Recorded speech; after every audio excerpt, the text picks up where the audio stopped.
All right, so for Mother's Day, my son's got me a Blackstone Griddle, which I am thrilled about because I've wanted one for so long.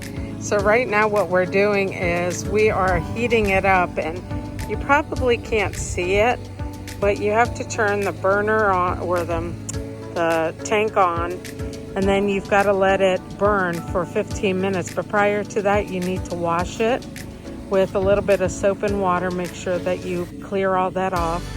And then after the 15 minutes of it burning, we're going to season it. And the seasoning we'll probably do about 4 times, and I'll show you that once we're ready to do it. All right, so this is the first part of seasoning it. And what we're using is the product from Blackstone, which is the griddle seasoning and cast iron conditioner. What you'll do is you rub this all over and then let it burn all the way through. You're gonna do it a second time, and you have to make sure that you get all of the edges, just like Dylan's doing right now. Even the back side, Dylan.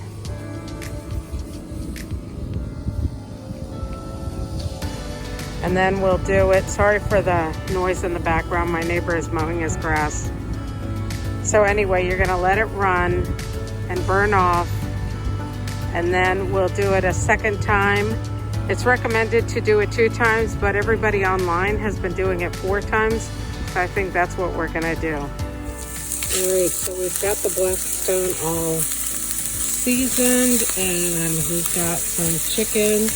I think it's sweet chili shish kebab, and we're doing smash burgers.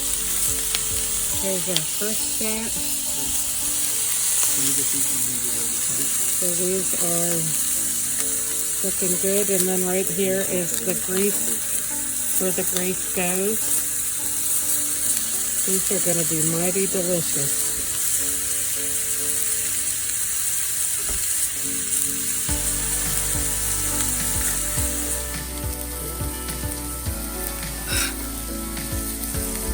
And these burgers are looking good. It's the only way to cook, isn't it? Yeah. Feels a lot better than just using a regular grill. Yeah.